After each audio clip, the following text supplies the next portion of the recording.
There is only one place in the world where the sound of a simple imperative sentence brings 250,000 people to their feet, cheering.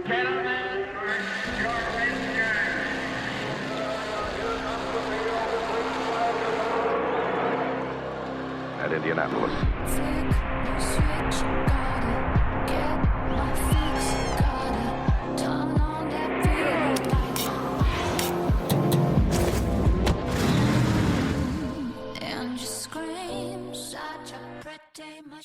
Hola, muy buenas y bienvenidos a un nuevo programa, mejor dicho, de Motorsport 360.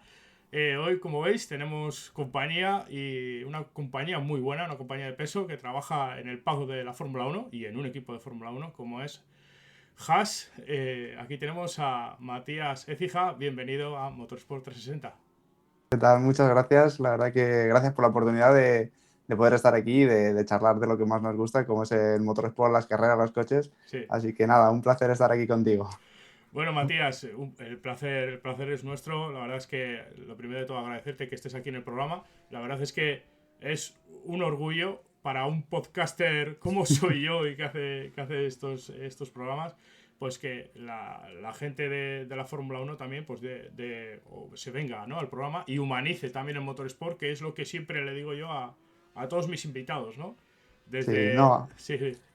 al final parece que la Fórmula 1 está muy lejos, pero bueno, al final lo que tenemos que intentar, los que estamos ahí, es tratar de acercarla lo máximo posible a los aficionados, que al final son los que hacen posible que la Fórmula 1 exista, porque si no hubiese nadie viéndola no existiría.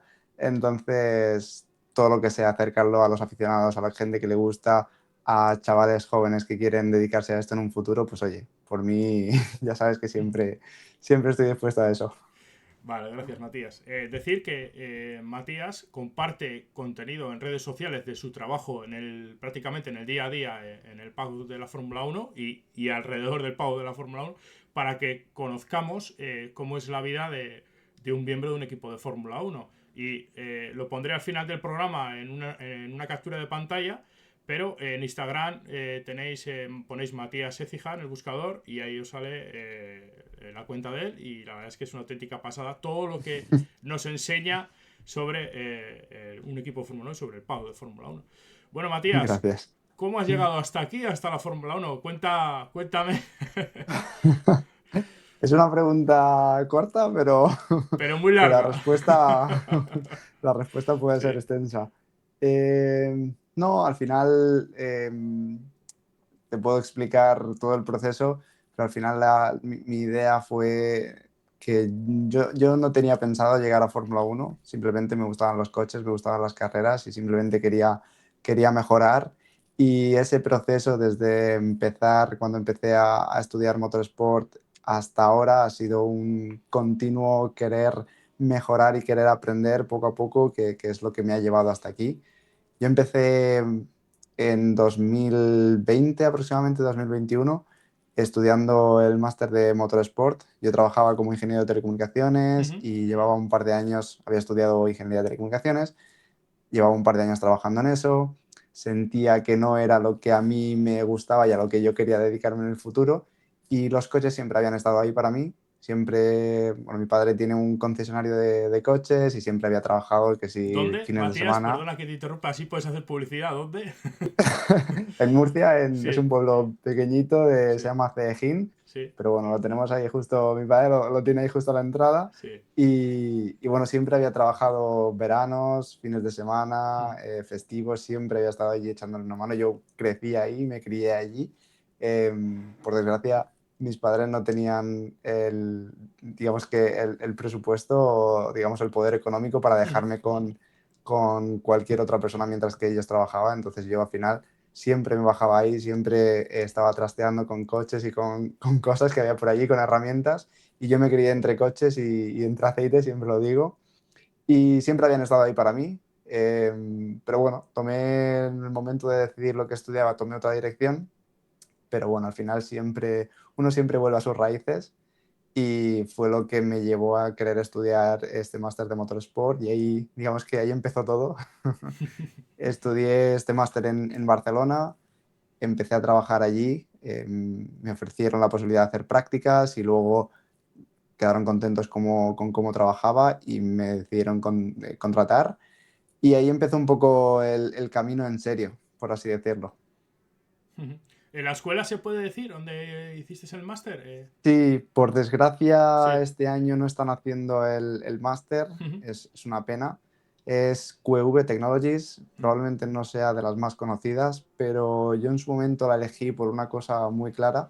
Lo primero por la gente que estaba dando, los profesores que tenían, que eran directamente, no era un profesor al uso, eran profesores que trabajaban, digamos que en el sector del motorsport, el que nos daba por ejemplo, recuerdo el que nos daba ingeniería de sistemas o adquisición de datos era un ingeniero de sistemas de un equipo de carreras o era un ingeniero de datos de un equipo de carreras. Ujú. O recuerdo el que nos daba dinámica vehicular fue el que diseñó algunos de los Fórmula 1 de la época de 2011, 2010, por ahí. Entonces eran gente muy cercana a las carreras y que yo percibía como que iba a obtener mucho más valor que en otros, que al fin y al cabo esto de los másteres es un mundo y en cualquiera de ellos vas a tener buen conocimiento y vas a aprender mucho. Pero bueno, yo me decidí por ese en su momento y, y nada, a partir de ahí pues empecé con un equipo de karting a hacer ingeniero de datos, de los pocos Sí, datos que te da un kart. sí. Pero bueno, fue una buena base, fue una buena escuela. Yo siempre lo digo que fue un entorno en el que a mí me permitió aprender sin la presión de ser un ingeniero en un coche, que ya tienes muchísima responsabilidad, tus decisiones tienen un peso dentro del equipo y influyen mucho, mucho más que en karting. Entonces fue una buena escuela para mí, me permitió aprender mucho, estar cerca de las carreras, conocer pilotos, jefes de equipo, estar con coches, que era lo que yo quería, y nada, ahí empecé. Eh, mm, También tendrías que compaginar, ¿no? con el inglés, ¿no? Me imagino, ¿no? Porque haríais todo el máster en castellano, claro, pero claro, luego es una adaptación, ¿no? Para ti también, a nivel personal, salir fuera de Murcia, adaptarte con gente que igual, convivir con gente que no conoces de nada, aunque estés haciendo lo que te guste, al final también es un contraste, ¿no? En tu vida. Sí, totalmente. El tema del inglés, mira, yo tuve la suerte que mi madre fue muy terca con Ujú. esto y desde muy pequeño yo recuerdo estar yendo a academias de inglés y ahí sí que tuve mucha suerte porque luego me ha facilitado muchas cosas y me ha abierto muchísimas puertas. Ujú. Entonces eso sí que tengo que darle las gracias por eso y por muchas cosas a mi madre y bueno, en general a mis padres. En motorsport es súper importante. El inglés básicamente es el idioma del motorsport. Ujú. La cuna del motorsport es Inglaterra, nos guste o no. Y es súper importante en cualquier equipo, ya se haga.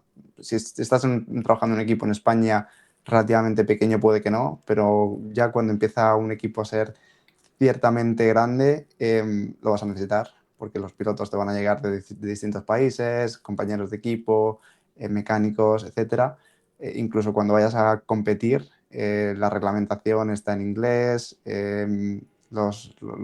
todo el mundo Todo, habla en inglés el en ecosistema. motorsport, sí, nos guste o no, y es una cosa súper importante y yo tuve la suerte de, bueno, desde muy pequeño empezar con el inglés. Y a lo que te referías de ir a un entorno nuevo, sí, al fin y al cabo me he acostumbrado a lo largo de los años a ir cambiando, cambiando de lugar, cambiando de empresa, cambiando de equipo. Y es algo a lo que te acostumbras. Siempre da un poco de vértigo, pero bueno, yo siempre digo que si sientes vértigo, sientes miedo por hacer algo, es porque tienes que hacerlo Sí. realmente. Y bueno, al final eso es lo que te lleva a aprender y a acumular experiencias. Entonces, bueno, siempre que se te pueda presentar algún cambio así, yo siempre lo tomo. No, a ver, si es cierto, Matías, que tú puedes llegar a decir, bueno, he hecho este máster, igual estoy en un equipo en España afincado, pues véase, vamos a decir, como el equipo Virage, ¿no? Del MP2, que Ujú. está en la Comunidad Valenciana, o otros equipos también, me parece que el Inter Europol estaba afincado al lado de Montbeló, o el Montbeló Sí. mismo, Ujú. y pues decir, bueno, he llegado, estoy trabajando, estoy viendo el motorsport, no me hago rico y me puedo quedar aquí y puedo tener una vida aquí. Pero bueno, en este sentido has seguido aspirando a más y el salto grande que das inicialmente es a la Fórmula E, ¿no? Sí, sí, al fin y al cabo es lo que tú dices. Mm. Tú en España puedes dedicarte al motorsport y puedes vivir de ello Mm. relativamente bien. Pero bueno, sí que es verdad que hay oportunidades en la vida que se te presentan y no puedes decir que no, Sí. aunque estés muy cómodo en España. Y fue lo que me pasó a mí. Sí. Yo estaba muy cómodo, estaba trabajando en Ujú, esta empresa donde estudié el máster, en QEV, ujú, que bueno, se dedican a hacer proyectos de coches de competición eléctricos, rallycross, trabajaron muchos años con Fórmula E, en fin, están muy ligados al motorsport y yo estaba en varios proyectos desarrollando baterías de alto voltaje, las baterías que las fabricábamos allí, pues yo ujú. digamos que hacía toda la parte de controls y estaba cómodo, además de esto lo compaginaba con carreras, era ingeniero en otro equipo de carreras también en Barcelona y estaba relativamente cómodo. Hacía carreras, trabajaba digamos que, en motorsport durante mi día a día y bueno, tenía una posición cómoda. ¿Qué pasa? Te llega un equipo de Fórmula E como es Mahindra, te ofrece unas condiciones muy buenas a un campeonato del mundo y en ese momento no se te ocurre decir que no. Entonces, nada, tocó hacer las maletas, tocó borrar y hacer cuenta nueva y mudarse aquí a Inglaterra a pasar Sí. frío, pero bueno, es una decisión que tomé y obviamente no me arrepiento de ella y bueno, son oportunidades que se te presentan en la vida y que no puedes decir que no.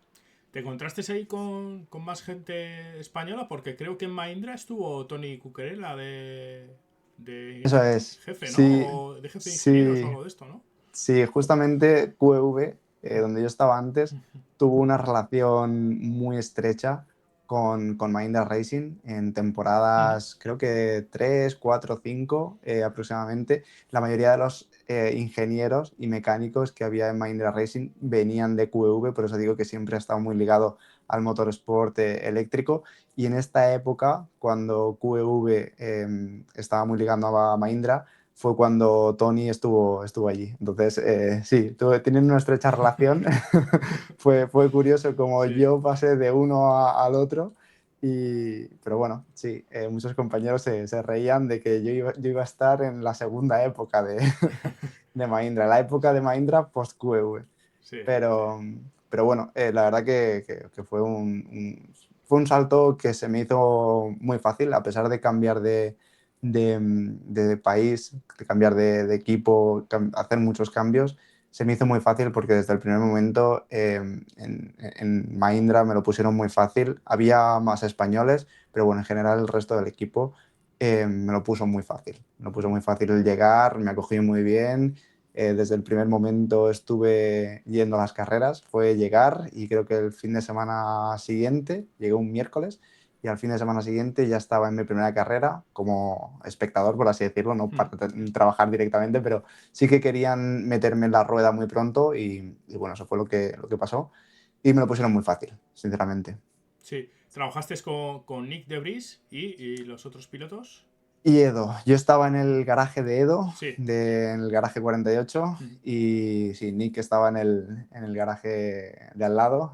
La verdad que la dupla de pilotos Sí, para Fórmula E, increíble. Eduardo Mortara, quieres decir. Sí, Sí. sí, sí, Ujú. exacto. Una dupla de pilotos que quizás Edo, Mortara, no es tan conocido fuera del paraguas Fórmula E, pero es un piloto que Sí, es ya te digo yo. tremendamente talentoso, tanto en, Ya te digo tanto en yo que DTM, los sí. que estamos aquí y los que lo van a escuchar, Mortara creo que lo tienen grabado a fuego. Ya te lo digo yo.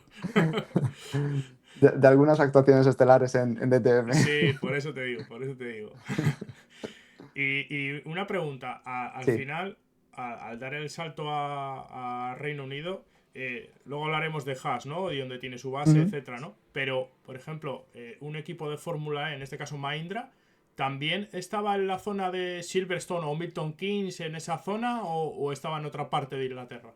Pues es curioso porque tanto Haas como Mahindra están en la misma ciudad, en el mismo pueblo, que es Banbury, y están separadas quizás por 1 kilómetro, kilómetro y medio, no lo sé de memoria, pero Sí, están muy, muy cerca. Sí, está sí. todo en el Motorsport Valley. Hay prácticamente todos los equipos de Fórmula 1, a excepción de 1-2, y a excepción de algún otro equipo de Fórmula E que está en Francia, prácticamente todo está aquí, entonces sí, está todo por la zona. Sí. Eh, Al final, tú estás viviendo en Reino Unido y es una vida nueva, compañeros, y también intentarás, lo primero, adaptarte al idioma, aunque ya sabes inglés, ¿no? Pero también te intentas agarrar un poco a tus compañeros, ¿no? Que empezarías a abrirte ahí españoles y luego a quedar con ellos, ¿no? Porque al final, ¿cómo es el horario? Por ejemplo, luego hablaremos de Haas, ¿no? Pero en la Fórmula E, ¿cómo era tu horario de trabajo normal? Sí, pues era un poco como cualquier otra empresa. Cuando estaba trabajando en lo que es la oficina, es como cualquier otra empresa. Haces un Sí, horario de 9 a 5 y media, 6, en teoría. Ya sabemos que luego esto es muy variable, sí. pero bueno, es un horario normal y corriente. Y después en las carreras sí que es cierto que no sabes a qué hora, sabes a la hora que entras Sí. y muchas veces no sabes a la hora que sales. Gracias a bueno, que en los últimos años se ha instaurado el toque de queda dentro de Fórmula E, dentro de Fórmula 1, que al final limita la cantidad de horas que puedes estar dentro del circuito para que sea digamos que unas jornadas de trabajo razonables. Sé de buena mano que antiguamente en Fórmula 1 y en otras categorías, al no haber toque de queda, podías pasarte toda la noche trabajando y con varios turnos de gente que venía. Entonces, yo creo que esto lo ha hecho bien, en este caso la FIA, de limitar un poco las jornadas de trabajo en el circuito, pero bueno, aún así, pues tienes ventanas de 12 a 14 horas en el circuito que ya están bien. Pero bueno, un horario normal de oficina cuando estoy en Inglaterra, así que en ese sentido no hay mucho cambio. Cuando aquí es curioso porque, claro, anochece tan temprano en invierno que llegas a trabajar de noche prácticamente, te vas de noche y prácticamente la gente se va a sus casas a cenar. Entonces es una vida muy diferente a lo que es trabajar en España y vivir en España, que después de trabajar te vas a tomar algo, puedes seguir haciendo cosas. Aquí es un poco diferente. Obviamente tienes que hacer tu vida, te tienes que amoldar, tienes que empezar a hacer tus relaciones y al final con el tiempo te acostumbras a vivir a cómo se vive aquí. Pero bueno, al principio es un poco un choque. Sí, claro, hombre. Sobre todo, ya no lo que hemos hablado del idioma y de trabajo, ¿no? Adaptarte a trabajar con gente que cada uno es de su padre y de su madre, como se suele decir. Sí, Y claro, las rarezas, la cultura, etcétera, al final te tienes que adaptar a infinidad de cosas. Bueno, estamos total. en Fórmula E, damos el salto porque en Fórmula E, más o menos 3 4 años estuviste. Estuve dos Dos, años. sí. Sí, Y temporada 10 y temporada 11. sí, das el salto a la Fórmula 1. ¿Cómo viene dado ese salto? ¿Una oferta? ¿Alguien te recomienda? ¿Cómo ha sido ese salto? Pues esto es en plena media temporada de Fórmula E, Sí. de temporada 11. Perdona, Llega un mail. perdona Dime. perdona un segundo. Claro, Sí, te quería hacer una pregunta antes de que se me olvidara. Eh, claro, las temporadas de Fórmula E son en invierno prácticamente, como quien dice, para no coincidir con la Fórmula 1 y otros campeonatos. Claro, sí. un ingeniero de Fórmula E, en este caso, ¿trabaja todo el año o solo trabaja esa franja de invierno-otoño? Todo el año. Ah, Bueno, yo en todo el mi año. caso, Vale, vale. sí. Digamos que en categorías que son campeonatos mundiales, normalmente los ingenieros están trabajando a tiempo completo. Entonces yo trabajaba a tiempo completo. La temporada en este caso la temporada es de diciembre hasta julio, ¿vale? Más allá de eso, se continuaba el desarrollo de nuevas funcionalidades, se continúa el desarrollo del coche, se prepara todo para la temporada siguiente. Pero sí, todo el año, tiempo completo. Ajá. Vale. Bueno, pues retomamos ese email que te llegó, ¿no? Sí, esto estamos Sí. la temporada, bueno, 2025, a mediados de temporada, sobre marzo aproximadamente, me llega un mail y nada, se ponen en contacto conmigo el equipo Haas para decirme que quiere hacer una entrevista conmigo, que han visto mi perfil en LinkedIn y bueno, que querían hacer una entrevista. Y a raíz de eso, varios meses más tarde, varias entrevistas más tarde, pues bueno, se me presenta la oportunidad de ir a Fórmula 1, me hacen una oferta y de nuevo son ese tipo de oportunidades y de momentos que no puedes decir que no puedes rechazar y nada. Me uno a Haas bueno, a final del periodo de vacaciones de verano, en septiembre. a principios de septiembre. Y nada, fue terminar una temporada, estar unas semanas de vacaciones y empezar otra de nuevo con Haas. Sí. Pues ya llevaba toda la temporada de Mahindra.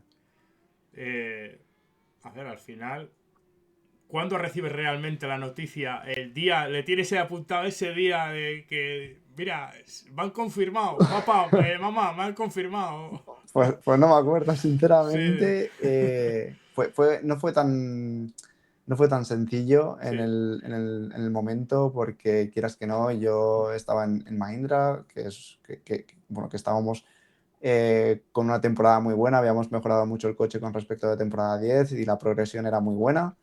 Tenía una posición de nuevo bastante agradable para mí, con unos compañeros que a mí trabajar en Mahindra, siempre lo he dicho y siempre lo diré, que se me hacía muy sencillo y me encantaba por la gente que había. Y se me presenta ostras, ahora un sitio nuevo, gente nueva, coche nuevo, llego a mitad de temporada y ya me han dicho que me tengo que incorporar al equipo de carreras lo antes posible. Empieza de cero, tienes todavía 10 carreras por delante de una temporada con un coche que no has tocado nunca. Dices, ostras, ¿lo hago o no lo Claro, hago sí, sí, sí. realmente? ¿Quiero de verdad tanto ir a Fórmula 1? Y fueron días de pensar mucho, de muchas conversaciones, bueno, de hablar mucho con la almohada también. No fue tan sencillo, entonces no tengo Sí. el día tan marcado. Para mí el llegar a Fórmula E ya era un sueño. Jamás pensaba yo que fuese a llegar a un campeonato del mundo. Entonces ya había llegado, digamos, que a donde yo quería llegar. Y bueno, el ir a Fórmula 1 era un plus más. Pero bueno, fue interesante esas semanas, ese mes, por así decirlo. Fue de bastante estrés, aparte compaginándolo con el tener que seguir haciendo carreras con Mahindra, porque estábamos en mitad de temporada, entonces fueron un mes o unas semanas bastante interesantes. Mirando uno de los lados positivos que, como digo yo siempre, de humanizar el motorsport, eh, no tuviste que moverte de ciudad o de pueblo, en este caso, en el mismo Banbury, y igual hasta sigues viviendo en el mismo piso o la residencia, no sé cómo será. Pues literalmente que no me tuve que mudar. Me he mudado hace poco, pero por otros motivos. Entonces, si hubiese querido, podría haber seguido allí. Y yo vivía en Banbury y muy cerca de los equipos. Así que, no, en ese sentido era algo fácil. Si hubiese tenido que a lo mejor moverme a otro sitio, hubiese sido un poquito más de fricción. Pero al hecho de ser, bueno, es que puedo quedar a vivir en el mismo sitio, no tengo que cambiar nada, no tengo que hacer otra mudanza adicional. Fue muy sencillo en ese sentido y entonces sí que me facilitó mucho la decisión. Ahora me he mudado, pero por otro motivo y por otra, por Sí, otra bueno, por historia, lo que sea, sí. Sí. pero no, en ese sentido la verdad que fue muy, muy fácil la transición. Creciste viendo en la Fórmula 1 a Alonso, a muchos, a Michael Schumacher, a pilotos memorables.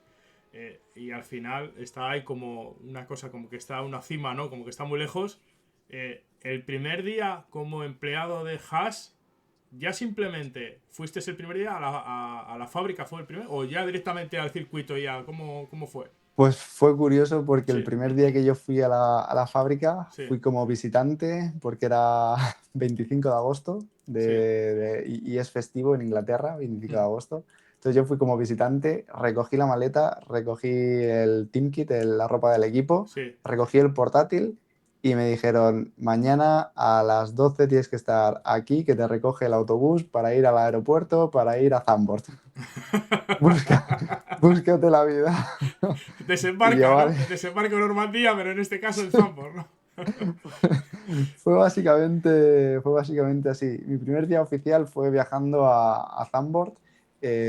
Claro, el equipo quería incorporarme al equipo de carreras lo antes posible Sí, y entonces la formación que normalmente sería en fábrica y acostúmbrate, no, fue formación directamente en carreras. Vas sí, y allí te expones a lo que realmente a lo que te vas a enfrentar sí. y aprendes.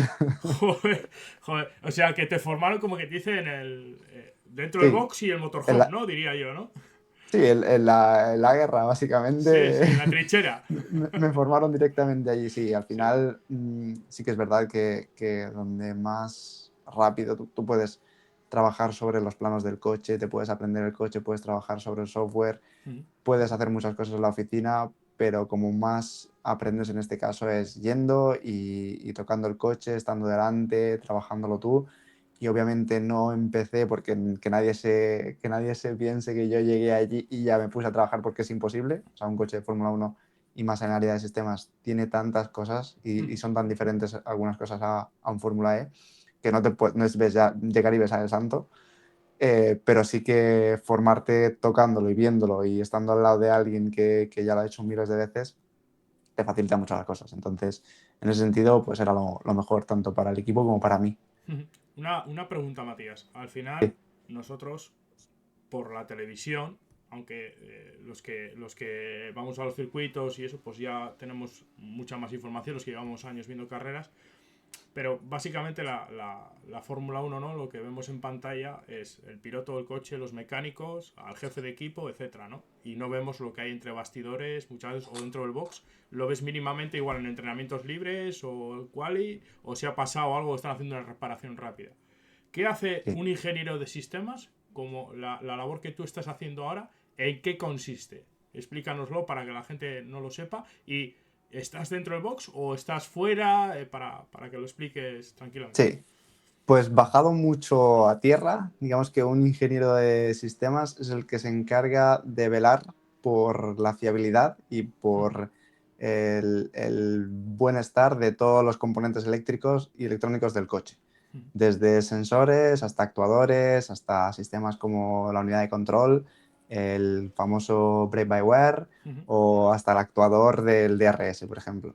Entonces nosotros aseguramos de que todos estos sistemas, de todos estos sensores, todos estos actuadores, están bien calibrados, funcionan bien, tienen el rango de trabajo óptimo, todo para que cuando el coche salga a pista pueda rendir al 100%, pero además que sea fiable y que no se vaya a parar, que no se vaya a romper, etcétera. Entonces, esto es lo que hace un ingeniero de sistemas y como nosotros somos el único link directo desde el equipo de ingeniería hasta el coche, nosotros estamos normalmente, estamos siempre cerca del coche. Nosotros estamos abajo en todo momento. Por ejemplo, los ingenieros de pista pues van al motorhome y luego vienen al garaje para las sesiones, se van moviendo. Nosotros siempre estamos al lado del coche. Tenemos nuestro ordenador conectado al coche y en todo momento tenemos visibilidad de lo que está pasando en la unidad de control del coche. Sí. Es Que parece muy... esta Eso foto, es, ¿no? Esta justo, esta foto que te acabo eso de es, poner, ¿no? eso es, 100%. Yo estoy ahí todo el tiempo. Sí, digamos que estás en el murete ese que divide el box de un monoplaza a otro monoplaza y ahí Eso estás en es, esas pantallas recibiendo toda la telemetría, información, etcétera. eso es, Hmm. eso es. Has comentado que recibes toda la información, ¿no? Del monoplaza, etcétera, y también vía telemática, ¿no? De fábrica en este sentido también. Sí, nosotros tenemos, o sea, principalmente nosotros tenemos información, los ingenieros de sistemas, es el punto de, digamos que, el punto de concurrencia de todos los ingenieros con Sí. el coche y del coche hacia el resto de ingenieros. Entonces, nosotros recibimos digamos que la telemetría del coche cuando está en pista para verificar todos los sistemas.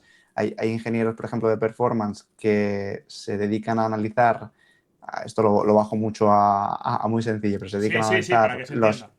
la señal de los amortiguadores, los dampers, los pushrods y las células de carga que tenemos en los pushrods. Y, por ejemplo, la curva de velocidad de acelerador de freno para enfocados al performance, nosotros nos aseguramos de que todas esas señales tienen sentido, que los sistemas están trabajando en rangos óptimos, que además los hemos calibrado para ese circuito en concreto y para que rindan en ese circuito en concreto al máximo nivel. Entonces somos el punto de confluencia de el coche hacia los ingenieros y desde nosotros hacia el coche. Entonces recibimos información de todos.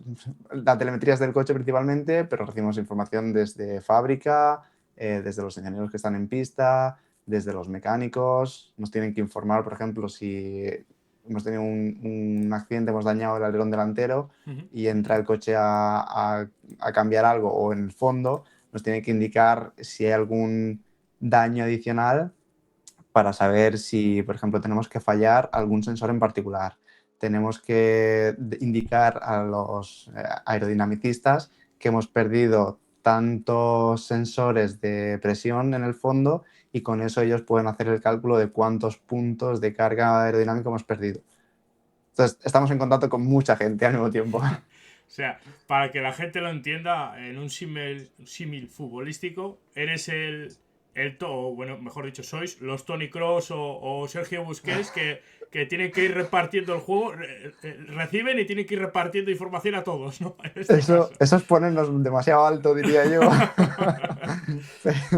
Pero bueno, te compro el símil.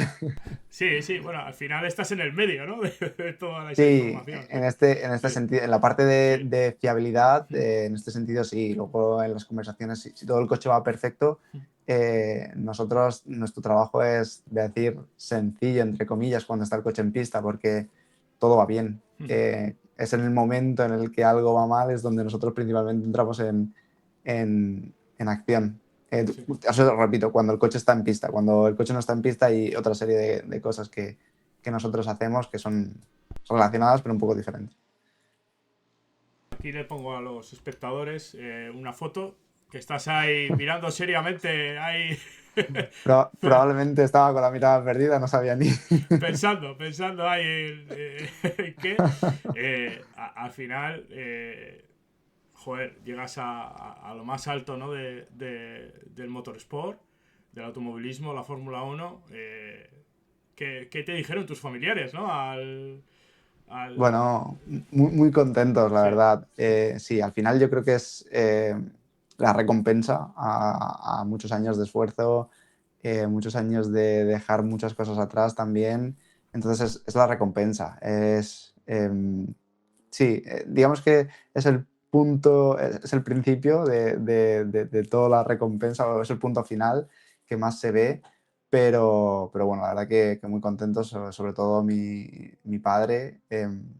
Claro, yo empecé a ver las carreras con mi padre, en sí. carreras de Fórmula 1. Yo era pequeño, veía a Fernando, veía a Michael, veía Claro, ¿qué a años tienes, Hakkinen. Matías? Porque no te preguntan los Yo oyentes. tengo 28 ahora Ah, mismo. te saco 10 años casi. O sea, fíjate. Entonces, claro, a mí me Sí, pilló la época de 2004, 2005, 2006, sí, con 6, 7, 8 años, que yo ya sabía lo que estaba pasando. sí. Y justamente pues me pilló toda la época de los dos mundiales de Fernando, después el mundial con McLaren, los años de Ferrari. Fue cuando me pilló a mí viendo las carreras. Entonces, claro, yo las veía con mi padre los domingos o con mis hermanos, con mi familia. Sí. Entonces, claro, mi padre pues muy contento en ese sentido, así que fue una gran alegría para todos y no, la verdad que se recibió con mucha alegría. La verdad es que tiene que ser un orgullo para tu familia, pero en concreto, que encima que tu padre tiene un concesionario de coches, yo pondría una foto de mi hijo ahí, viene grande. Eh, los Écija sabemos de coche. En este caso, ¿no? Seguro que mi padre sabe algo más que yo, pero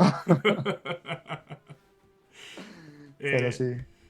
Hay una cosa que es muy curioso porque históricamente ha pasado no solo en la Fórmula 1, sino en otras categorías. Veas en el WEC, por ejemplo, Toyota en 2016, sí, el 2016 fue. Sí, 2016 que perdió un Le Mans en la última vuelta y Kazuki Nakajima, el piloto japonés, estaba remitiendo que notaba algo raro en el prototipo, pero inicialmente los ingenieros que ven toda la telemetría y ven todos los datos no veían nada. Y hasta que sucedió lo que sucedió y Sí, liderando tuvo que retirarse la última vuelta. hay veces que es difícil. Claro, el coche tiene tantos sistemas, tiene tantas cosas que de primera, si el piloto no te da un feedback de qué es lo que está notando, tienes que revisarte todos los sistemas, todas las cosas para saber de dónde viene. No recuerdo qué le pasó a Nakajima con el Toyota, pero bueno, normalmente cuando tienes algún fallo de fiabilidad o algún sensor que falla, el piloto te reporta más o menos qué es lo que le está pasando al coche y tú vas a ese sistema en particular Sí. o tardas un poquito más de tiempo. Hay algunas veces que sale por la radio que el piloto se queja de algo y los ingenieros salen una vuelta más tarde diciendo, vale, pues es esto. Al final no es completamente inmediato. Tenemos, no te sabría decir un número en cuanto a cantidad de señales que nos reporta la telemetría de un Fórmula 1, pero se cuentan por miles. Entonces, y cientos de sensores. Entonces es complicado decirlo al segundo Sí. el que le pasa. Pero bueno, normalmente en este tipo de casos no están solo nuestros ojos, sino que hay ojos también en la fábrica viendo todos estos datos que te pueden echar una mano también a ver en ese momento qué le pasa y qué puedes hacer para que el coche pueda seguir, para que continúe en pista. Básicamente es Mm. lo ideal. Has llegado a una Fórmula 1, Matías, que la verdad es que. Y a un equipo, concretamente Haas, que en el pasado, no te diría que todos los grandes premios eran un crash fresh, pero han pasado malas rachas. Y llegas a Haas, además en un año donde este reglamento de efecto suelo en algunos aspectos ha igualado y con un límite presupuestario ha igualado en bastantes áreas a los equipos digamos, del fondo de la tabla media y la zona alta, en algunos aspectos los ha igualado bastante. Y Haas en concreto este año ha mejorado mucho, Sí. junto con la asociación que ya estamos viendo que empieza a dar sus frutos, ¿no? Con Toyota, y también a los mandos a Yao Komatsu, que es un ingeniero y ahora director de equipo, el cual quiero, entre comillas, porque llevo muchos años viéndole su progresión y creo que Ujú. lo está haciendo de manera muy buena. Eh, Al final, también en este reglamento que hemos acabado en este de 2025, el pasado año, había mucha fiabilidad en cuanto a tema de motores, piezas, etcétera. Tengo una pregunta.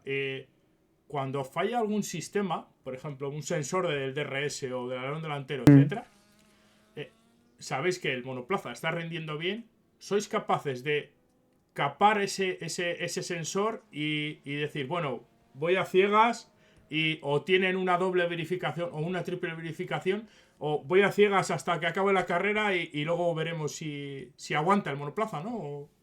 Depende, hay sensores que son críticos, Sí, que pierdes un sensor de presión de freno sí, y tienes que retirar el coche porque sí, hay muchos sistemas en la EQ y sí. muchos controles que utilizan ese sensor para determinadas estrategias. Entonces llega un punto en el que ciertos sensores no es posible fallarlos, que es como se suele decir, y que el coche siga en pista. Hay otros que sí, hay otros sensores, por ejemplo, de cooling, que tenemos mucha redundancia, que hay varias lecturas. Entonces, si te falla uno, pues oye, para evitar que no te salga el mensajito, no le salga el mensajito en la pantalla al piloto todo el rato, se falla ese sensor y sabes que otro muy cerca o más o menos en un punto del sistema de cooling te está reportando digamos que una medida relativamente buena o que está dentro de tu rango y puedes vivir con ello. Pero bueno, depende del sistema. Depende del sistema. Si se queda sin alimentación el sistema de prep-by-wire, pues tienes que retirar el coche. Pese a que el coche pueda frenar con frenos hidráulicos, tienes que retirar el coche porque es una cosa de seguridad. Si tienes sensores en el motor que directamente van a hacer que el performance sea tan bajo, sin esa medición, que no tenga sentido seguir con el coche en pista, pues lo tienes que retirar. Entonces, depende. Se hacen una evaluación en el momento. Entonces, en una evaluación en el momento es en 30 segundos tienes que decidir si retiras el coche o no retiras el coche. Entonces, hay muchos procedimientos y hay muchos documentos de toma de este tipo de decisiones y de saber qué elementos son críticos para correr y qué no, y con qué se puede vivir y con qué no se puede vivir. Entonces esto está muy, muy procedimentado y para que la toma de decisión sea lo más rápida posible, porque en 30 segundos el piloto puede haber recorrido 2/3 del circuito, bueno, 2/3 del circuito, puede haber recorrido 1/3 del circuito con frenadas críticas, con puntos críticos en los que si tardas mucho en tomar esa decisión, puede ser que en la siguiente curva el piloto se vaya recto en esa curva. Entonces, bueno, se intenta tomar lo más rápido posible, obviamente se intenta maximizar el tiempo en pista y se intenta que el coche siempre se mantenga en pista, pero hay ciertas veces en las que no te queda más remedio que llamar al coche a boxes. Aquí te vemos en una foto con Esteban Ocon, que Sí. pones Esteban tan feliz y yo tan estresado por el trabajo. ¿Tienes comunicación personalmente, fuera parte de cuando esté el piloto con el monoplaza en el box? Cuando está en pista, ¿tú hablas con el piloto o tienes línea directa con el piloto? En el 99,9% de los casos, o en el 99,99% de los casos, no. Es el único punto de contacto que tiene el piloto con el equipo de ingeniería, es el ingeniero de pista. Sí. Y esto se hace así para que no haya 100 personas hablándole al mismo tiempo al piloto. Todas las comunicaciones van al ingeniero de pista, en este caso ella, que es Laura, filtra y le da la información al piloto la que necesita, no toda la que se escucha por todos los otros canales del intercom. Entonces, en el 0,001% de los casos, que es cuando algo va realmente mal, en donde nosotros tenemos, digamos, con todo el conocimiento de ese sistema, en lugar de decirle al ingeniero de pista, oye, dile al piloto que haga esto, si algo ha ido tan mal, somos nosotros los que directamente tenemos comunicación directa con el piloto en caso de que tenga que hacer algo. Ya te digo, en el 99,99% de los casos, no. Si algo va muy, muy, muy, muy mal, entonces sí, para evitar ese punto intermedio y que ciertas cosas se pierdan en ese ping-pong de yo al ingeniero de pista, al ingeniero de pista al piloto. Pero normalmente no. Fuera del coche, cuando Esteban está fuera del coche, claro, es una persona increíble. Eh, claro, aquí voy a hablar maravillas de él y mucha gente lo escuchará y dirá que es mentira por todo lo que pasó y por toda la historia que tiene bueno, con Con la empresa Fernando, sí. española, Sí, sí. pero rompo una lanza a favor de él en cuanto a persona, cuando se baja del coche. Es muy buena persona, es una persona increíble, muy humilde, muy cercana, siempre dispuesta a hablar contigo de cualquier tema. Y bueno, la verdad que a mí bueno, me sorprendió porque la imagen que tenía creada pues era la de la prensa española, pero todo lo contrario, o sea, muy, muy lejos de la realidad. Sí, al final, no sé si sería la expresión, o será, mejor dicho, la forma correcta de decirlo, pero aunque él lleva el monoplaza y lleva el volante, o agarra el volante, ¿no? Lo dirige a donde quiere, su vida muchas veces está en vuestras manos, que eso es algo que la gente tiende a olvidar muchas veces, ¿no? Porque solo ves el monoplaza rodando por el circuito, pero toda esa gente que hay, y cuando vemos, ¿no? Mercedes tiene 1.400 o 1.300 personas entre equipo y fábrica. Haas es un equipo más pequeño, no sé en cuánto estará ahora, pero al final no por ello le resta mérito, sino le suma aún más mérito porque muchas veces tenéis que trabajar más que un equipo grande para sacar mejores resultados.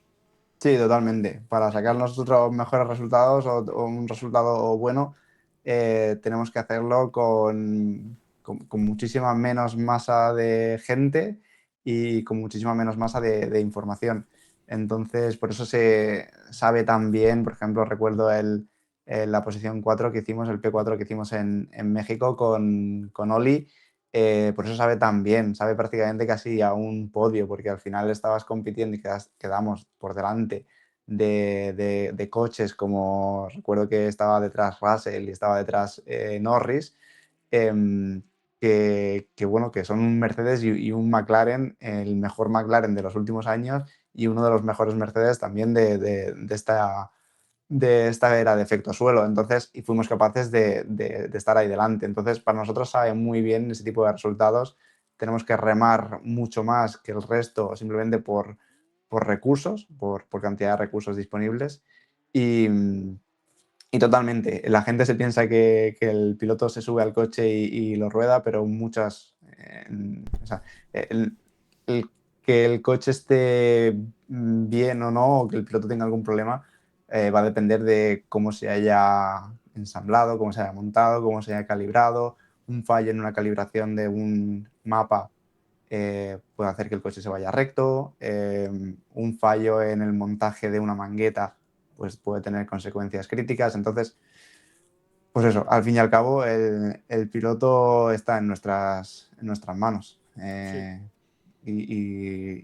Bueno, se hacen muchos crash tests, se hacen muchas pruebas, se hacen muchos test, pero al fin y al cabo siempre hay un humano detrás de todo esto y la responsabilidad que tenemos tanto todos los mecánicos como todos los ingenieros como todos los integrantes del equipo es muy muy alta. Aparte de que el coche vale millones, ya no es el coche, ya es la persona que va dentro.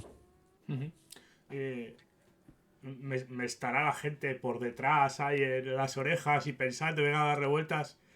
Háblame de la temporada 2026, qué retos os estáis encontrando en la fábrica. El monoplaza se presenta, o la presentación del equipo es el día 19, o sea, nada, nos quedan 2 días. Sí, un Fijaros par si de días. traemos a gente de calidad en Motorsport 360, que 2 días quedan para que se presente el monoplaza. Cuéntame, temporada 2026, ¿qué retos tenéis y qué os estáis encontrando? Sí, no, siempre que hay un cambio de reglamentación es un reto para los equipos, pero este año lo ha sido un poco más, o al menos como lo he vivido yo en este tiempo y con lo que me están contando compañeros de cómo ha sido otros años, por la cantidad de cambios que hay dentro de la normativa. Entonces, retos, no te podría decir uno en concreto porque son muchos, pero, pero bueno, al final, como todo, siempre que hay un cambio de normativa, Sí. siempre hay dudas, siempre hay agujeros negros que no se sabe por dónde va a ir. Cuando se pongan los coches en pista es cuando veremos quién ha acertado, quién no ha acertado, qué concepto es el más rápido y bueno, veremos a ver. Luego lo que suele pasar, todos los coches y conforme van pasando los años dentro de una normativa, los coches y los equipos van convergiendo a un concepto, a una forma de hacer las cosas y pasará. Este primer año pues va a ser un poco sorpresa. Veremos a ver qué tal. A ver, ya os lo digo yo, y miro la cámara y al micrófono lo recalco. Entiendo que no pueda entrar en según qué áreas a hablar Matías de Haas y su monoplaza, ¿no? Pero Claro, porque es confidencial, para que lo entendáis. O sea, todo esto al final es secreto, es así, o sea, literal. Eh, sí, sí. pero hay, aunque no puedas decirlo, hay un gran los ingenieros os habéis encontrado un gran salto o un gran cliff, ¿no? Como se suele decir, un barranco, un cliff, un cambio, un change respecto a 2025-2026 totalmente. O sea, es tan fuerte el Sí, cambio. sí, sí, ya no solo en un área, ya es lo que más se está hablando es la parte de powertrain, la parte de motor, la parte de la energía eléctrica, las estrategias que se van a llevar, etcétera. Pero ya no solo eso, que es lo que más se ve, o el cambio de reglamentación en la parte aerodinámica, o ya esa parte, cosas que no se ven, cosas que, por ejemplo, en nuestro campo, en la parte eléctrica del coche, hay muchísimos cambios, muchísimos sistemas nuevos y se nota muchísimo, hay mucho salto en ese sentido. Entonces, hay en todas las áreas. Ese clip del que estábamos hablando se nota en todas las áreas, desde, bueno, neumáticos nuevos, aerodinámica nueva. Tienes por primera vez un alerón delantero activo. Tienes un cambio en la normativa de motores de los últimos años, el más grande. Entonces, no es un área en particular, es todo el coche. Sí. Todas Eh, las áreas, todos los departamentos están ahora echando fuego.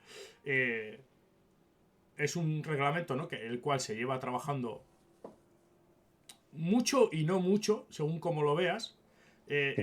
Sobre todo muchos equipos, el cual, por ejemplo, Haas, ¿no? Ha estado luchando hasta última hora por posiciones en el campeonato, el cual os habéis quedado a 10 puntos, si no mal no Sí. recuerdo, de Aston Martin, de todo un Ujú. transatlántico de Aston Martin que llevan 2 años bastante perdidos, ¿no? En cuanto a diseño, ¿no? Y hacer funcionar ese monoplaza por esa por, por este reglamento de efecto suelo que ha sido tan crítico, el variar 1 milímetro o 2 de altura.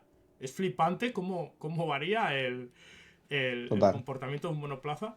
Eh, Vosotros, no sé si me lo podrás contestar, pero por ejemplo, la unidad de potencia, tanto que se está hablando de ella, eh, se sabe que hay algunos equipos que ya la han recibido hace tiempo, no solo los datos técnicos de planos, etcétera, sino que ya la tienen físicamente en el equipo y ya están trabajando con ella hace tiempo. Bueno, no sé desde cuándo cada equipo lleva trabajando en la unidad de potencia, no tengo esa información, ni tampoco sé desde cuándo se lleva trabajando en la unidad de potencia, en este caso en nuestro equipo o Sí. en nuestro proveedor de unidades de potencia, no te lo sé decir. Entiendo que todos los equipos recibirían la información al mismo tiempo. Eh, eh, Siempre hay la coña, ¿no? Entre los que más del motorsport, sobre todo amiguetes que tengo. eh, yo me hice muy de Haas en este sentido. No es que sea mi equipo favorito, sino porque me gustan todos, porque considero que todo el mundo, eh, yo le saco rendimiento a todo, para que me entiendas, ¿sabes? No, me gustan todos en este caso, ¿no? Porque sé que hay muchas personas detrás trabajando para que ese piloto que igual es un cafre o ese piloto que es un súper talento, pues lleve lo más alto, ¿no? Al equipo, ¿no? Pero, por ejemplo, Haas en sus inicios era, y ahora también lo sigue conservado, en parte, o prácticamente, por decirlo en un porcentaje, un 80 o un 70% era un equipo cliente de Ferrari y sus diseños, motor, bueno, el motor le sigue compartiendo, ¿no? Con Ferrari en este caso, sigue con ellos. Eh, Se ve que ha dado un salto en los últimos años, también ha cambiado de personal, ha ido incorporando personal muy bueno, en este caso, mira, ha incorporado un chico, Matías Écija, que también,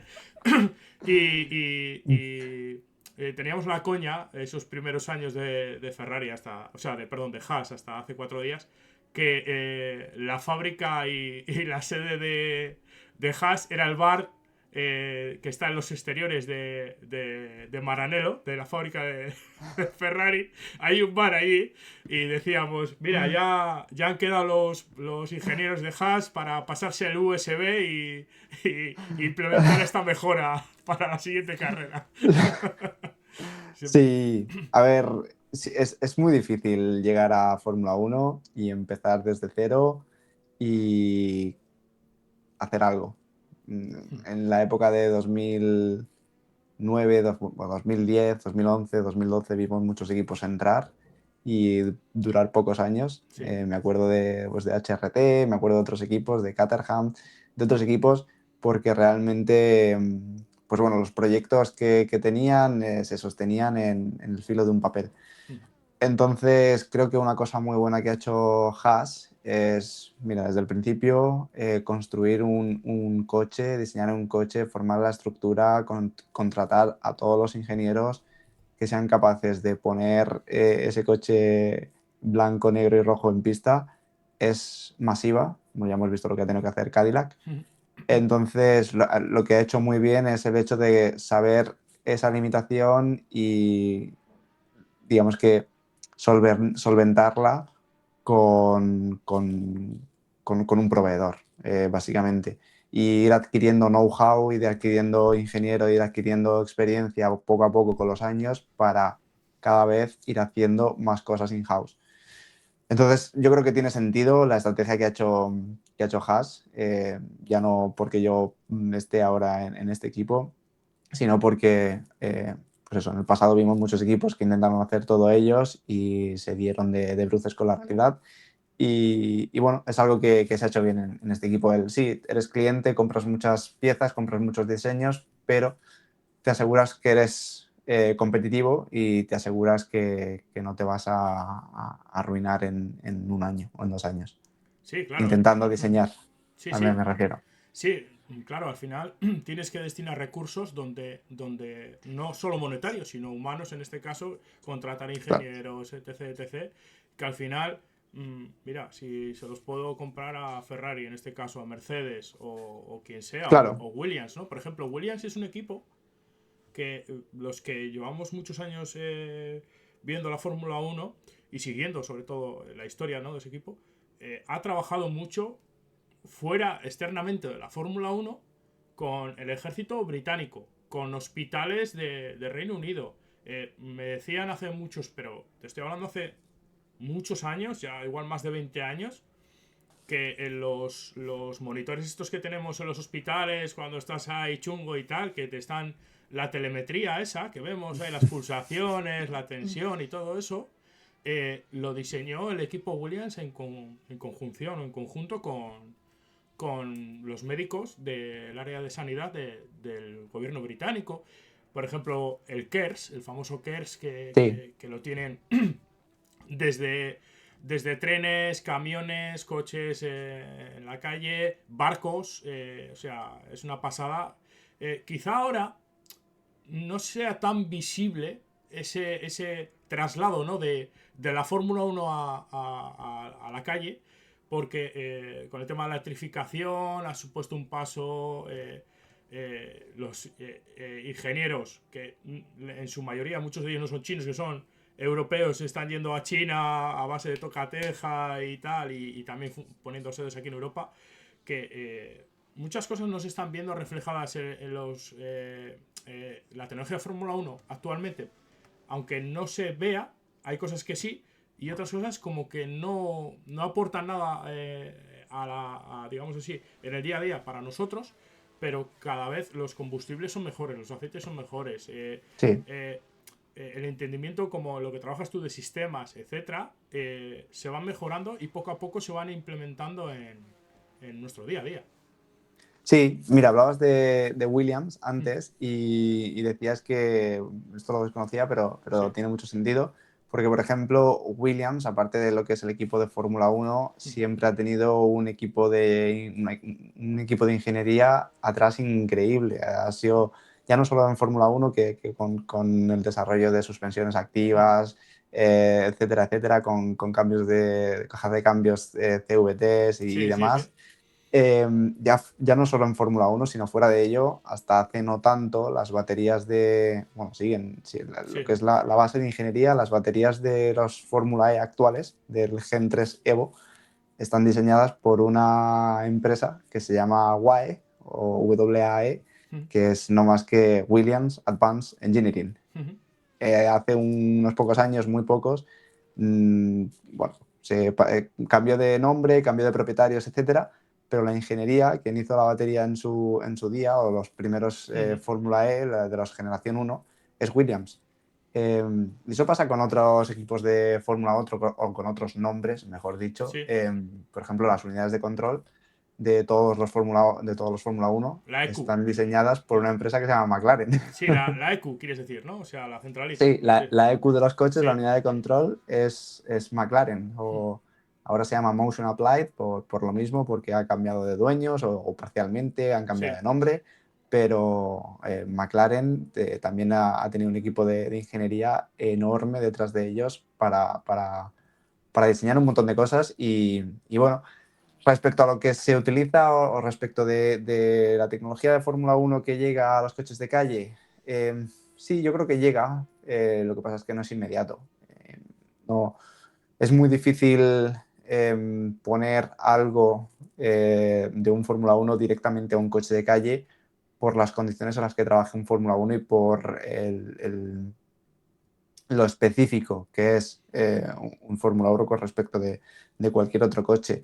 Pero sí, yo creo que se va viendo que a lo mejor en 10, 15 años, esa tecnología que se utilizaba en los Fórmula 1 hace 10, 15 años, pues llega ahora a los coches de calle en forma de combustibles más eficientes, en forma de motores de combustión con una eficiencia térmica mucho mayor, en forma de sistemas que se han desarrollado en el motorsport y que han llegado posteriormente al coche de calle. Eso pasa en las categorías punteras, suele pasar también en Fórmula E, muchas cosas de los primeros Fórmula E que se utilizan en cuanto a eficiencia de motores, en cuanto a densidad energética de las baterías, que van llegando a los coches de calle. Entonces, tiene sentido, tiene sentido. Ha pasado, ¿no? Durante muchos años en el Mundial de Resistencia en el WEC y cuando desapareció durante unos años esta denominación, en Le Mans, por ejemplo, con Audi, ¿no? Las luces LED, láser, la de la tecnología TDI, ¿no? Ganar con un 10 en el Le Mans. Cuando, por ejemplo, estás en un atasco y los cilindros, 2 cilindros igual de un motor de 4 cilindros, están apagados, no funcionan, entonces, claro, ahorras en combustible, entonces son pijadas que hoy en día tú te subes al coche y dices tú, joder, alguien lo ha tenido que diseñar y alguien lo ha tenido que hacer para hasta que te llegue a ti, fíjate las vueltas que ha dado y todo, ¿no? Sí. Matías, te quería preguntar, Sí. hemos visto una Fórmula 1, sobre todo de principios de 2000 hasta llegar hasta aquí, hasta el 26, donde un piloto se ha ido evolucionando, ¿no? Tecnológicamente, ¿no? Captación de datos, telemetrías y todo, de sensores. Un piloto cuando se subía al monoplaza tenía que gestionar neumáticos, combustible cuando había paradas, etcétera, ¿no? Y hoy en día aún más hay que gestionar todo ese tipo de aspectos, ¿no? Antes cambiar repartidor de frenada, un poquito el diferencial, algún mapa motor concreto, etcétera. Luego, cuando hemos entrado en la época de la hibridación en el 2014, ya se implementó más sistemas y más complicación. Pero bueno, habíamos llegado en este reglamento que empezó en 2014, luego acabó en el 21, ¿no? Y empezó en el 22 con el efecto suelo, cierta estandarización a la hora del piloto de manejar el monoplaza, diferenciar en esta curva, tal, no sé qué, ya automatizado, ¿no? Pero hemos visto, sobre todo este último año de Fórmula 1, el 25, que los pilotos, con este efecto suelo tan crítico, ¿no? Tan especial, estaban prácticamente, no había una recta de circuito, cualquiera, Fernando Alonso, Tsunoda, quien sea, cambiando parámetros todo el rato, y decías tú, están trabajando más que nunca ahora los pilotos, es una pasada, quizá porque también vosotros veis datos en los que se pueden mejorar, claro, tú se lo transmites, o en este caso, Laura, ¿no? Dijiste que se llamaba, Sí. ¿no? Laura Sí. se lo transmite al piloto, oye, toca aquí porque creemos que va a desgastar y hace no mucho, mucha gente se piensa que una curva de un circuito se divide en varios sectores, mucha gente no lo sabe. Y claro, tú dices, mira, entrada en curva, el diferencial aquí. Luego en este otro cachito de curva, a ver si puedes poner el diferencial este, no sé qué. Y nosotros, claro, tú solo te limitas en casa. Yo soy el aficionado un poco más pro, o como somos los que más, ¿no? Sí. Porque te pones la telemetría, alguna onboard y tal, ¿no? Pero el aficionado normal que se sienta en casa diciendo la tele y dice, mira cómo cambia el diferencial, gira aquí y tal, no sé qué, pero bueno, no piensa más allá en ese sentido, ¿no? No, la verdad que el trabajo que tienen que hacer los pilotos en una carrera, una vuelta, es increíble por lo que tú dices, porque al final tienes esta curva dividida en entrada, medio, salida y dentro de cada, claro, no siempre son el mismo tipo de curvas, tienes Sí. curvas de baja velocidad, curvas de media velocidad, curvas de alta velocidad. Entonces, hay tantos sistemas en el coche o la Fórmula 1 ha evolucionado hacia tener tantos sistemas que tiene sentido. Al final, si corriésemos con los coches del 80, pues qué sentido tendría, ¿no? La tecnología que había en 1980 en la Fórmula 1 también era muchísimo más avanzada con lo que se veía respecto Sí, a los coches claro, de para calle. ellos era la leche. Para ellos en Claro, su época era la leche, claro. exacto. Entonces, bueno, tiene sentido y claro, los pilotos tienen que ajustar todos estos parámetros, que si el diferencial, que si el balance de frenos, que si los mapas de motor, que si los mapas de frenada.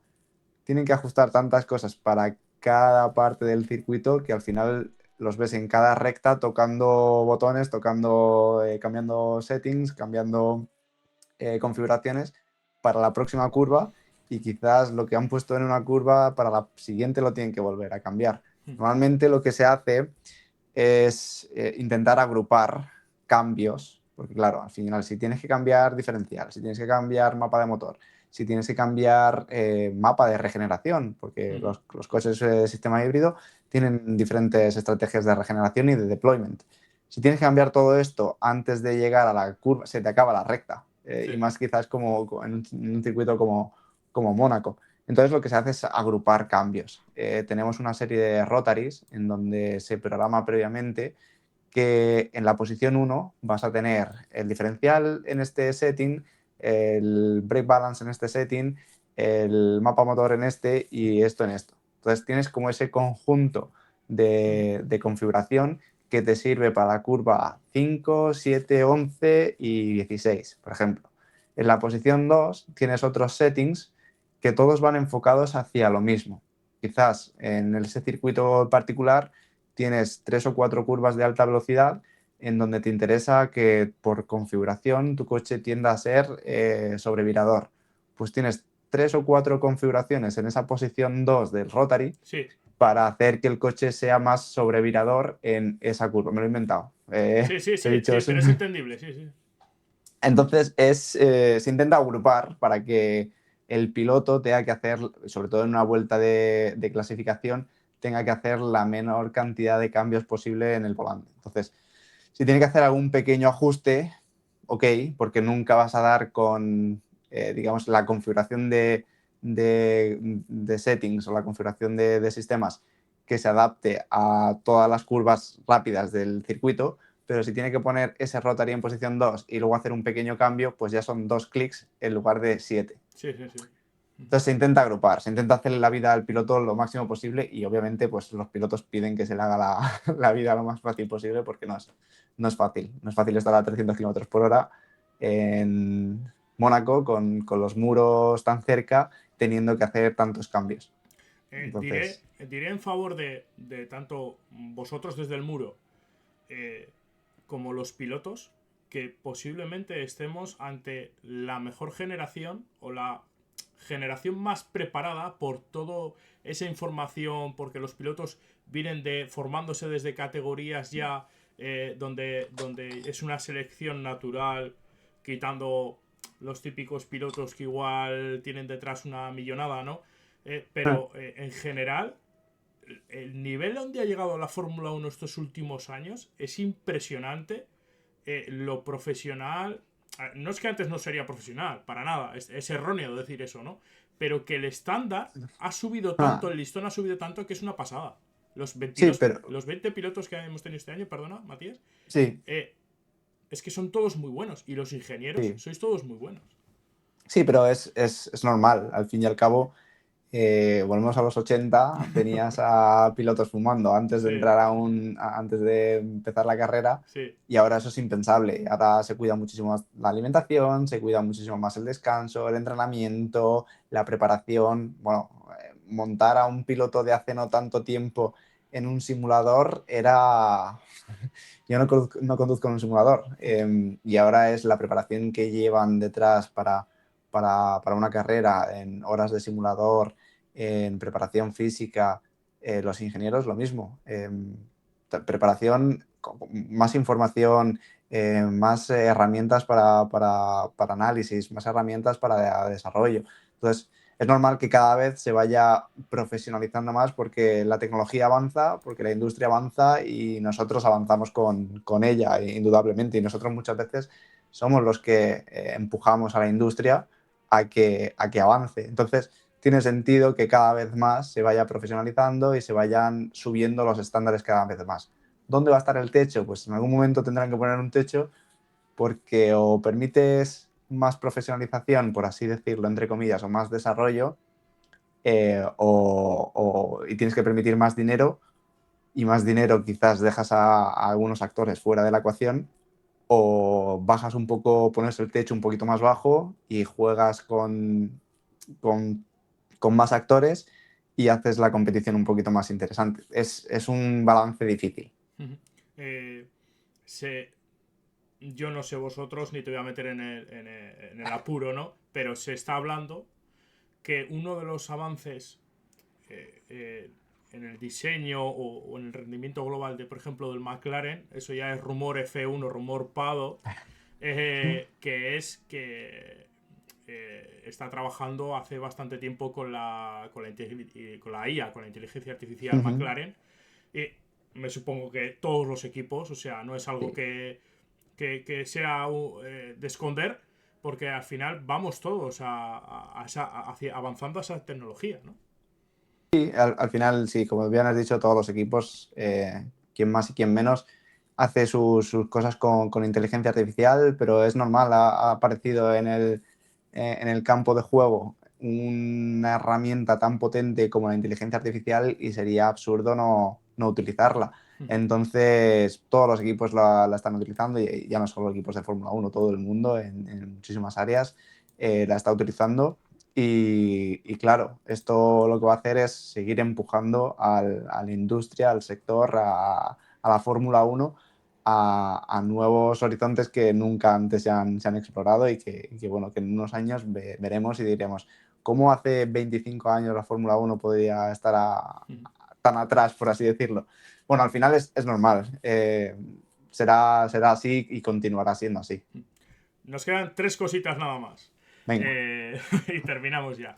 Eh, esta temporada 2026 supone, como hemos dicho, un reto enorme para todos los equipos, también para la propia Federación Internacional, porque pues ya estamos viendo cosas raras con motores vacíos o cosas alegales, que no son ilegales, que la gente lo entienda, que es la historia de la Fórmula 1 encontrar esos Sí. reductos, ¿no? Al final, este año, siempre que hay un cambio de reglamento es difícil, pero quizá este cambio de reglamento que implica aerodinámica activa, o cambio de unidad de potencia, todo ese cambio de cosas de los neumáticos, etcétera, quizás sea el invierno más difícil de... Yo diría que desde la inclusión en el siglo XXI, ¿no? Desde el 2000 en adelante, porque la era híbrida al final supuso un cambio en muchas áreas, pero principalmente en el motor. Pero es que aquí hay un cambio muy grande. Me imagino que en Haas y en todos los equipos. No sé si estaréis metiendo horas de más, como se suele decir, pero, perdón, pero los pilotos me imagino que están en fábrica estos días o estarán trabajando vía Sí. telemática, codo a codo, porque este año más que nunca hay un cambio importante. Sí, se vienen muchos cambios, lo hemos estado hablando antes, y será una incertidumbre para todos. Bueno, se han cambiado eh, todo el reglamento. No sé, desconozco cómo fue el invierno de 2014, pero supongo que también fue interesante para los equipos. También cambió la unidad de potencia, pero también cambió la aerodinámica y empezamos a ver cosas raras por parte de los equipos en cuanto a soluciones aerodinámicas en alerones delanteros y demás. Eh, claro, al final el calendario cada vez es más largo, cada vez se empieza antes, cada vez se Sí. termina más tarde, cada vez los inviernos son más cortos, tienes menos tiempo para trabajar, tienes que hacer lo mismo o más, pero tienes menos tiempo para trabajar. Al menos esa es mi percepción de estos últimos años como espectador de Fórmula 1 y ahora viviéndolo desde dentro.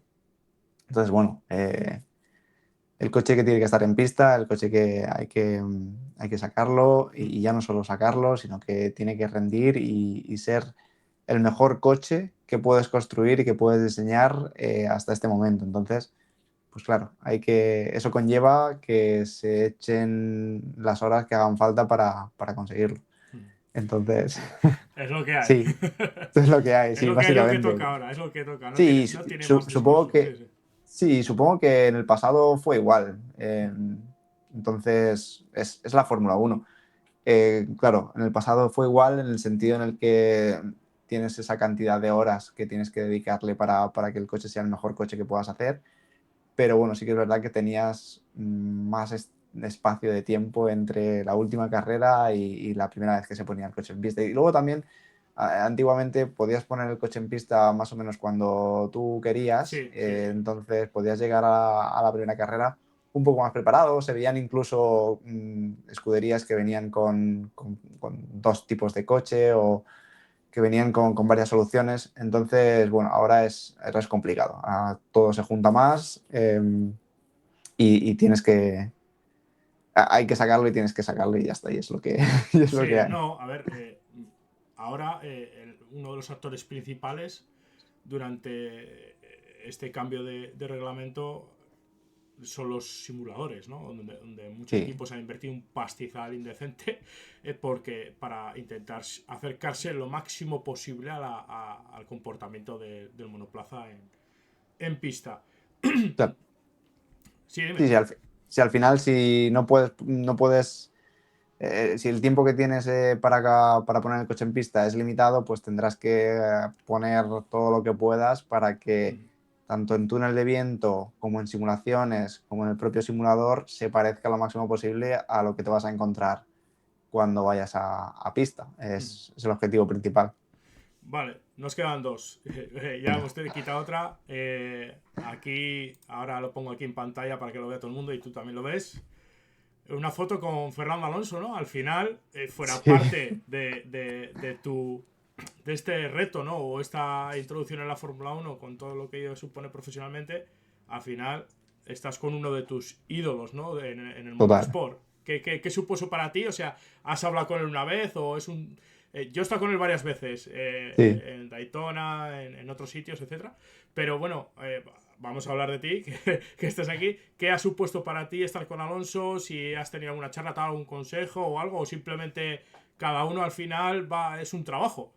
Sí, es un trabajo y al final, bueno, todos, pero especialmente Sí, Fernando. yepa, se nos ha caído Matías.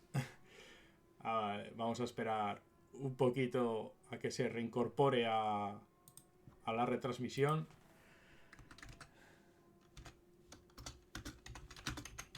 Estoy escribiendo.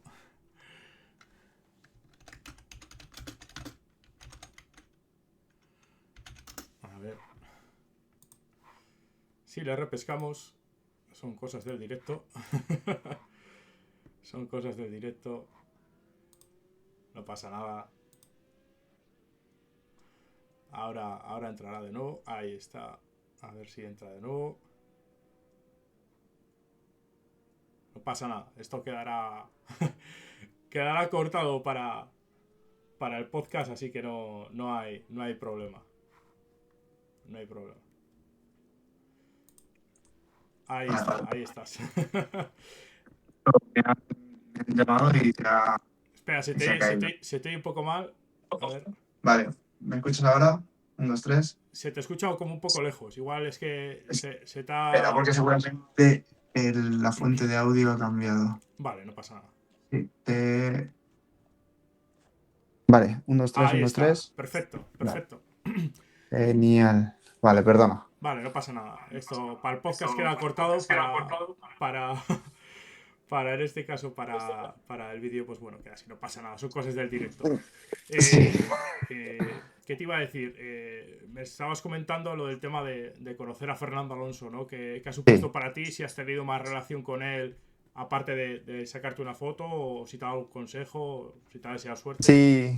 No, al final te decía que Fernando es una persona muy ocupada Hmm. y bueno, todos dentro del paddock. Entonces, bueno, la vez que me lo encontré fue justo a la salida del motorhome de Aston Martin, bueno, del edificio de Aston Martin. Hmm. Estaba charlando con otra persona, me lo encontré ahí y dije, esta es la mía, le tengo que pedir la foto Sí, y bueno, al final para mí es la persona que...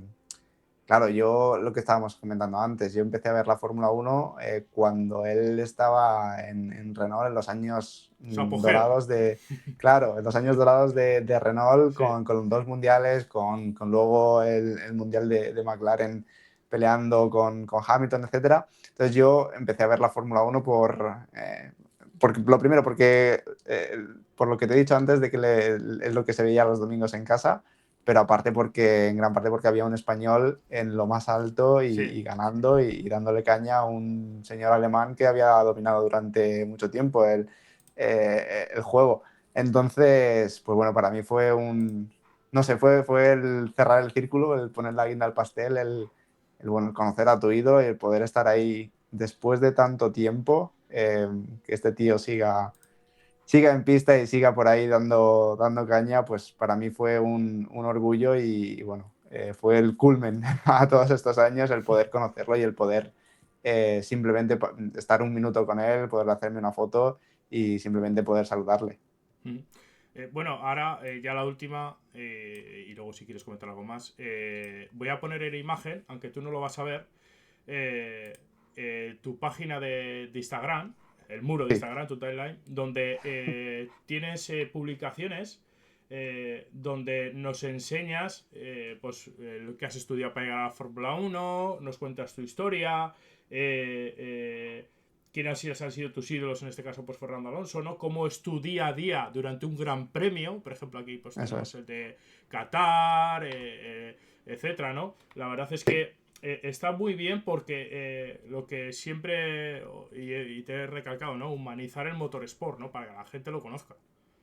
Total. Sí, al final mi objetivo cuando hice la cuenta, Ujú. creo que tengo anclada una story desde el principio, era Sí. básicamente acercar el motorsport, en ese momento cuando yo la empecé estaba en Fórmula E, pero acercar el motorsport tanto a aficionados como a gente que se quisiera dedicar a Ujú. esto. Yo cuando empecé realmente me encontré un muro de piedra de no sé cuántos metros, Sí.